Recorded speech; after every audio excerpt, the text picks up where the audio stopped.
10 o'clock Saturday night, and the work began moving Dale Earnhardt's number 3 GM Goodwrench Chevy out of the Gatorade victory lane here at Daytona USA. The car that won the 1998 Daytona 500 was taken off display, put back in the hauler, and given back to Richard Childress Racing. The question was, though, what happened to the lucky penny that was given to Dale prior to last year's race and that he taped to the dash? Well, we found out the answer just before the green flag yesterday. Dale got it back. But the lucky penny wasn't as lucky this year for Dale Earnhardt. Instead, Jeff Gordon's number 24 DuPont Chevy is in the Gatorade victory lane here at Daytona USA and will be so for the next year. Bob Jenkins with Benny Parsons, and we're joined by the winning car owner, John Hendrick. John, congratulations. You got any sleep? Very little. Still excited, but we're tired, but unbelievable race yesterday for the fans. What a great race that was, and Jeff did an awesome job, the Rainbow Boys. I mean, they came through again, and just a great race for the fans. What was Rick's reaction? He was so excited, but then he was mad because he wasn't here. He caught a virus on Friday and had to go home Saturday, and really disappointed he couldn't be here, but he was so excited last night for Jeff and the team, and he too said what a great race for the fans. John, last January of 1998, you took over the day-to-day management of Hendrick Motorsports. Since then, it's been a pretty wild ride, hasn't it? It's been unbelievable. It's been a year that I certainly will never forget. Ray and Jeff and Rainbow Boys and other teams have been so patient teaching me and helping me, but you get used to, 13 wins and get used to winning, and then I keep getting asked when is it going to stop. Well, we're going to ride it as long as we keep winning, and this team is really together, and we're real happy about that. What do you do to keep the guys motivated, to keep them going week in and week out? These guys meet. Ray has weekly meetings, and we go through the shop talking and high-fiving, and the fans come through all the time, and that keeps us excited and motivates each other, and we talk to each other and we communicate, and it's unbelievable that these guys are ready to go at the track every minute of every day. What do you spend most of your day doing? Talking to sponsors or talking to the teams, or? A little bit of all of it. Talking with sponsors. I try to spend a lot of time with the fans when they come by as much as I can, because without the fans, this sport wouldn't be what it is today, and we're very appreciative of them. I try to spend a lot of time with them and spend a lot of time with the 3 teams and the 4th truck team. John, what do you do during the race? Are you there with suggestions, or do you leave it all up to them? No, the crew chief's in complete control. I mean, I don't want to mess up something by trying to coach them or tell them something. So I kind of stay out of that. I keep my mouth shut. But I sit on the wall at one of the 3 teams, and whichever one has got the better chance to win, I'll be in that pit at the end of the race. How much of a role now will Rick play the rest of the year? Hopefully, when he gets over this virus, is he going to be back with us on a race-to-race basis? He's going to be coming back. He would have been here this weekend, been here yesterday, hadn't been for that virus he caught. Still, he's on the treatment, and he's going to have to learn to pace himself. The biggest role I've got this year is try to keep him from overdoing and wearing himself out. And he's always been one, if everybody knows him, that he's going to give it 110%. He's going to be here when he can, and we'll look for him at Rockingham. Well, Eddie Dickerson was down here at the race because he spots for one of your teams, the guy that's in charge of the fab shop. But I guess you had a conversation with Dickerson last night before he left and said, Eddie, you got to go back to Charlotte and start on a new car for Talladega because we lost our car. The bad thing about this is that Jeff liked this car. I heard him from the first time he sat in it and tested down here. He really liked the car, and the car ran well for him and handled well for him. And the downside of that is, yeah, we've got to go back and build another car, but we'll be happy to do that anytime we win the Daytona 500. As far as you're concerned, is this the ultimate thrill? It's hard to beat the thrill of last year and the 13 wins, and having an opportunity for me to be in New York was unbelievable. Like I said, it was an unbelievable year for me. It's one I will never forget. But winning the Daytona 500 has got to be the highlight of this for me. John, congratulations to you. Many more victories. Thank you very much. Appreciate Will it. Jeff Gordon be the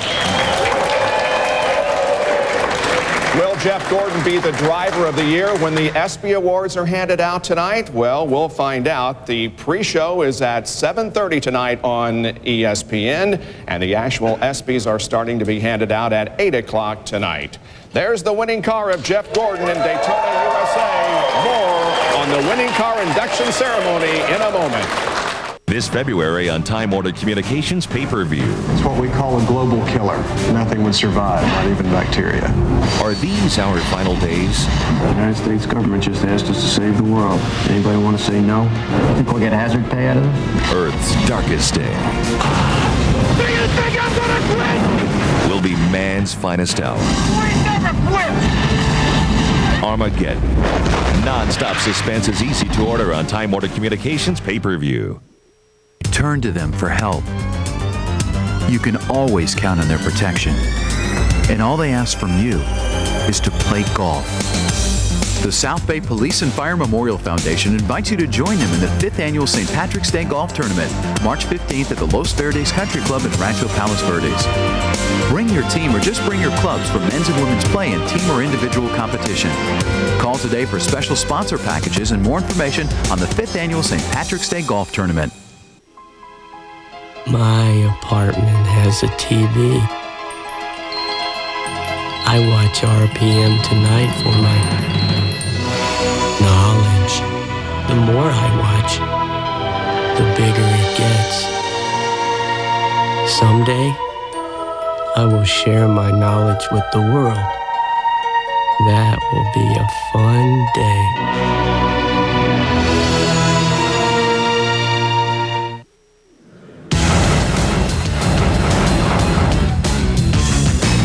Came here as a rookie in 1993 and ironically was paired with Dale Earnhardt in Row 2 by virtue of this stunning win in a 125-mile qualifying race. The Rainbow Warriors were an unknown new team, but not for long. Jeff Gordon found Daytona to his liking. Running up front early in the 500 that year, he eventually finished 5th. That was followed by a 4th place finish in 1994. But after a 22nd in 95 and a 42nd in 1996, Gordon refocused on winning. And in 1997, he did just that. Watching a huge crash in his rearview mirror, Jeff drove to his first Daytona 500 victory at the tender age of 25. Last year, after running up front most of the day, he dropped back late in the race to finish 16th. But he went on to win his 3rd NASCAR Winston Cup championship in 4 years. And he is well on his way to winning another championship, although we got a long way to go. But Jeff Gordon certainly is off to a good start with the impressive win yesterday here at Daytona International Speedway. Welcome, if you will, please. Nice round of applause for Ray Evernham.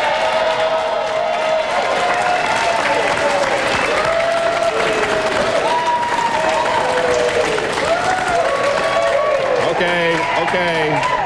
It's only a half-hour program. Congratulations, Ray. You did it again. Oh, thank you. Thank you. We did it again. I'm just part of it. All right, gotta ask, the decision to stop, change 4 tires with 25 laps to go, what was that based on? Really based on all the practice sessions that we had all week, kept a good note on tires, and tires are something that I study very hard with the race car because they'll really tell you a big story about the race car, and we just felt like that was our best bet with that many laps. I believe we had 35 or 36 laps on those tires to come in and put 4 tires on that car and hopefully pick up some momentum to get to the front. Were you concerned that a lot of cars would stay on the racetrack, or do you think most cars would pit? I knew that some of the cars that we wanted to run with were going to pit, and I felt like even if we went all the way to the back, we could get some momentum to get back up through the front. So our mind was made up. We were going to pit no matter what, and luckily a lot of guys pitted with us. Ray, you have always been known as being able to adjust cars during the race to fit the conditions. Did you do a lot of adjusting yesterday? Honestly, no. We played with tire pressure a little bit. The car drove real good all day. It just didn't have a lot of speed. We chose, based on the 125 on Thursday, to make sure that the car was comfortable. And when you make them that comfortable, they're sometimes not fast, but Jeff kept telling us, look, that it's going to come down to handling. I need to be on the bottom and don't do anything wild with it. So we really didn't adjust on it much all day other than a little bit of air pressure. I'm sorry, Bob. Go ahead. I was just going to say, was there ever a time when Jeff was really down and thought that he was out of contention? Well, if there was, he didn't say so. Actually, you know, he just kept saying, no, we're pretty good. I can't get any help. I can't get in the right lane. I could tell that the car sometimes had a run and it just couldn't get all the way by somebody, and I thought, boy, I'd like to be able to find some more speed in that thing somehow, but you know, we just couldn't do it with that chassis setup in it. If you're going to run this car next week in a 500-mile race, the Daytona or Talladega. We're not going to run this car. I know this car is gone for a year. Would you change the chassis setup to make it find a little more speed and take away some of that comfort? Based on what we saw yesterday, we would have had to find a little bit more speed in that car, because it had it come down to the end where there were no caution and they just stayed in line, we probably would have finished somewhere between 4, 5, 6. You know, in that it was not the fastest car. I think Rusty absolutely had the fastest car. That was really amazing, because I felt like the Fords were at a disadvantage, but Rusty Wallace made a believer out of me yesterday that they can run on the restricted plate racetrack. Well, Dale Jarrett proved that when he won Talladega and $1 million bonus last year. And then Rusty and the Penske operation has worked very hard on their restrictor plate stuff and their wind tunneling and whatnot. I think a lot of the technology available to them through Penske Racing shows here on the Speedway. Will you be able to get your car built and tested at Talladega before the race? I'm sure you will. We're going to have to. You know, we've got a good car also that we ran in the Bud Shootout. That's the car that won here in October. This car is basically a copy of that one with some things done to the chassis to make it drive a little bit different. And actually, they're starting on that new chassis as we speak. I can guarantee you that the frame rails are laid out over at the Hendrick chassis department. So what kind of time frame will it be before that car is ready to test? It depends. If everything else goes good at the shop, we can, from today, that thing can hit the racetrack in somewhere between 4 to 5 weeks. Wow, that's pretty fast. So you're off to a good start. Everybody's been asking me all winter, is Jeff Gordon going to dominate the series again this year? There aren't many changes in the team. Is it going to be that way? I don't know. There aren't many changes in the team, but whether or not you can dominate, this is absolutely positively the most competitive professional sport in the world, and you only have to be off just a little bit to go from 1st to 10th. So I don't know that we can dominate, but we're going to do our very best to run good every week, that's for sure.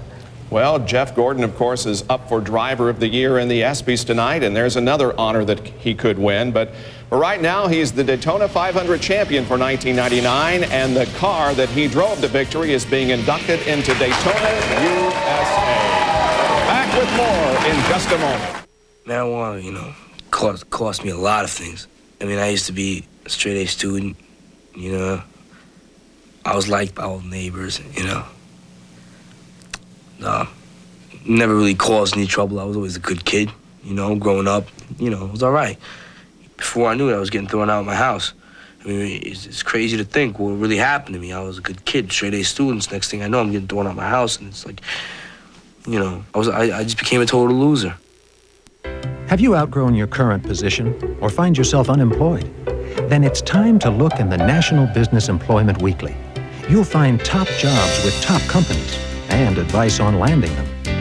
Order 6 issues of the National Business Employment Weekly now for only $19, a special introductory offer. Look in the National Business Employment Weekly. You'll never know what you'll find. To subscribe, call 800-238-3800. That's 800-238-3800. The 1999 ESPY Awards with host Samuel L. Jackson. Performances by Big Bad Voodoo Daddy and Fastball. It's the greatest night in sports. The 1999 ESPY Awards, live tonight at 7:30 on ESPN.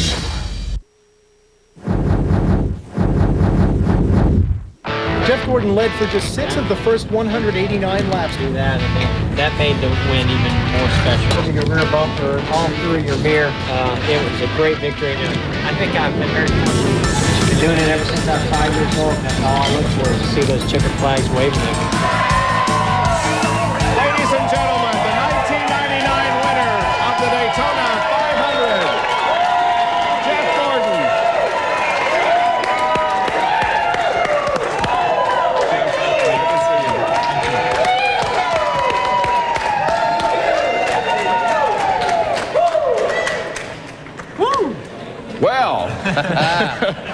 Congratulations, and what have you been doing all night? Celebrating? Packing, unpacking, and repacking. You're going to go to the ESPYs tonight, don't you? Well, we were already planning on going to the ESPYs. It's such a fun event, we couldn't miss that. But I wasn't expecting to win the Daytona 500 on the way. You know, we didn't get home.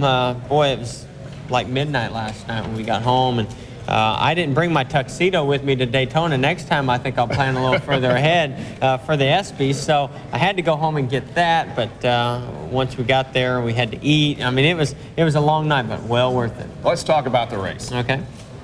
All right. The decision, the big decision, 25 laps ago, Ray called you in to change 4 tires. And you look in the mirror, and most of the cars came with you, but some stayed on the racetrack. Were you concerned about that decision?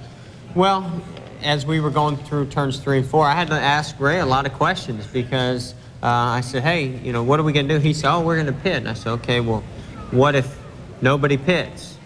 And he said, oh, I think they're going to. And I said, okay, what if half of them pit and half of them don't? You know, there's all these things. I want to make sure I'm perfectly clear on what I've got to do to get down, you know, to pit road. And still, sometimes it's even a judgment call. But I saw Rusty, and it looked, I was pretty certain he was going to stay out.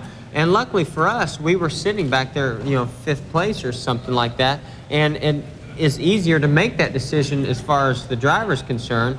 And probably from Ray's standpoint too, because you know we basically had nothing to lose. Hey, you know, if the other guys come down, we're going to take 4. Rusty was in the most difficult position, and I believe he did the right thing. He probably did what Ray would have done in that position, which was stay out and keep that track position. You told me earlier on when you first got here that's the best car you've ever had for Daytona. But I did tell you that, didn't I? You told me that. But every time I saw you, every time they opened up the racetrack for practice, you were out there running and running and running. And I kept scratching my head and said, if this car is so good, why are you running so much? But Ray says you just you had to find out a bunch of things about the race car and what it needed. Well, we were just continuing to try to keep the good handling on the car. The car handled great from the beginning of practice. The first time we put the car on the track, it handled great.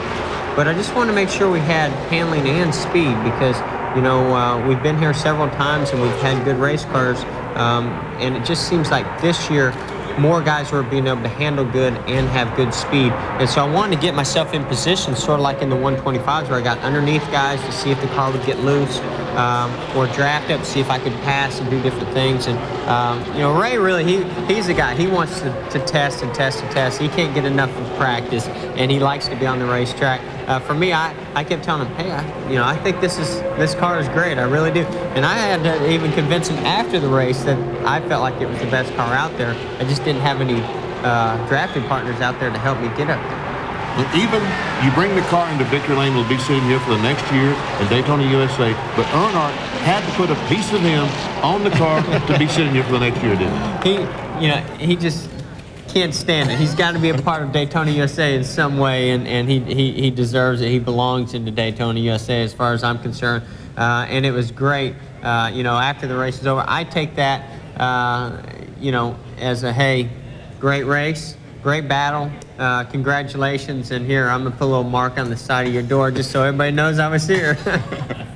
Jeff, how do you maintain the patience during a race when you know you've got a winning car, but yet you get shuffled all the way back to 20th position? It's tough at times. I was going through a lot of different emotions. Sometimes I'd get very frustrated, but I was able to just calm myself down. And I guess when you have a fast race car like I had, it's easier to stay calm and to have the patience because you know that you've got the car to do it if you can just get somebody to work with you. But it didn't look very good. Our chances weren't very good. I could get to 5th, I could stay in 5th, but then I've got Rusty and Jeremy or Earnhardt and Skinner. I had these guys that were teaming up together, and I said, boy, our chances aren't looking good here. And that's why it was even so special at the end of that race that things worked out the way they did because we felt like we had to do it on our own. Was there a big surprise to you as far as somebody who you didn't think could but did run up front?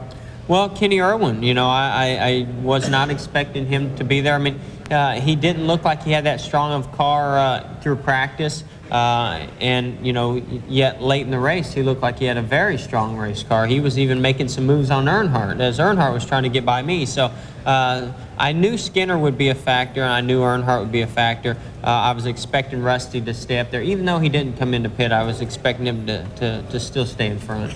Jeff, it's been fun seeing your career unfold here on ESPN, and to reach this point in your career, congratulations again. Thank you, Bob. We've seen a lot together and done a lot together, and I tell you, it's been a lot of fun, and thank you for everything that you've done for me, because I feel like I wouldn't be here if it wasn't for all those Thursday night thunders and Saturday night thunders. Well, we're going to have the official induction ceremony of his car into Daytona USA when we return. Stay with us.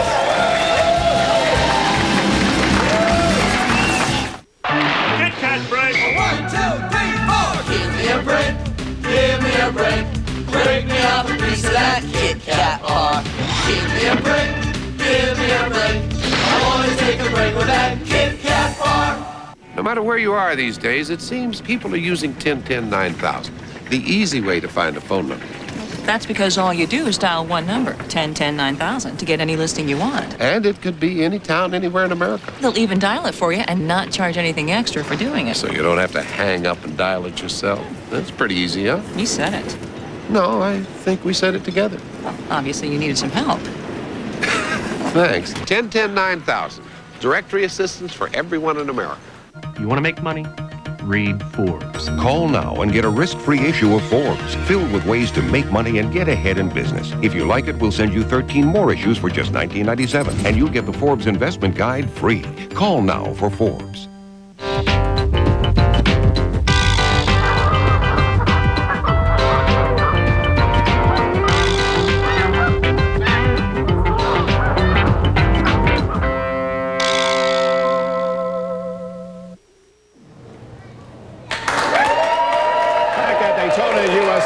Jeff Gordon's winning car is being inducted into the Gatorade Victory Lane. And joining us is the Director of Marketing for Gatorade, Mr. Ed Schul, with some special presentation. Ed? Jeff, congratulations on just an absolutely outstanding victory yesterday. We are delighted to have the 24 DuPont car in Gatorade Victory Lane here at beautiful Daytona, USA. To commemorate the occasion, we would like to present you this photograph that was taken yesterday in Victory Lane. Congratulations. Thank you, Ed. It's a true honor. It's a real honor to have this car in Victory Lane here in Daytona, USA. And I tell you what a great race. And if we've got to give up our race car here for a whole year to win the Daytona 500, then I hope we have a car here every year.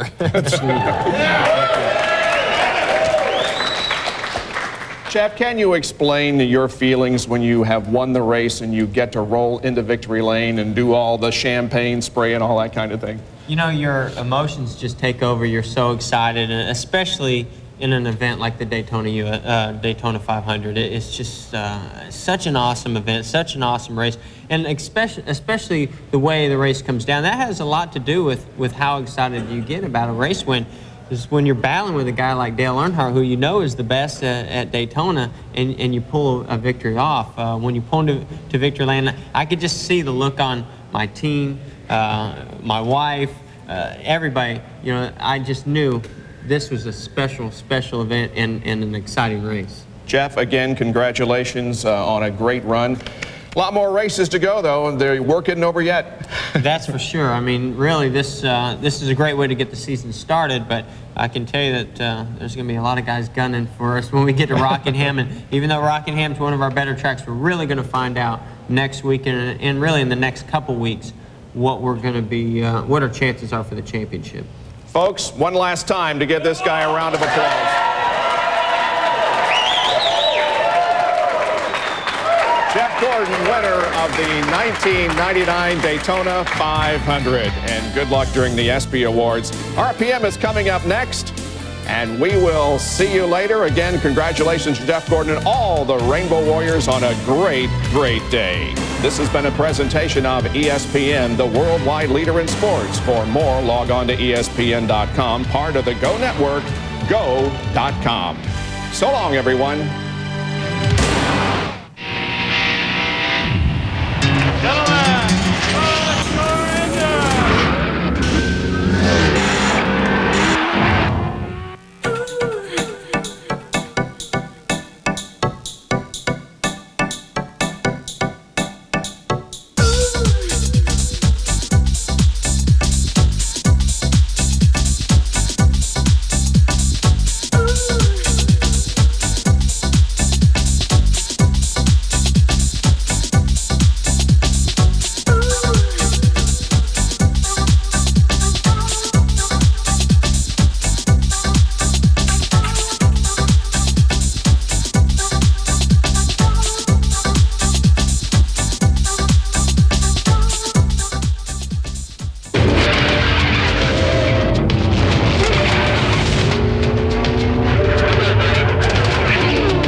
everyone. I'm John Kernan, along with the professor of motorsports, Benny Parsons, who's back from Monday's Daytona USA induction ceremony. Coming up on RPM tonight, the professor analyzes all the moves of Sunday's big race, and Bill Weber will be here a little later on to give us his take on the Daytona 500. But first, Jeff Gordon's winning car has a new home. For the next year, it'll reside inside Daytona USA. All during Speed Weeks, Gordon said it was the best car he'd ever had at Daytona, and Matt Yoakum says Gordon proved it by winning the Great American Race.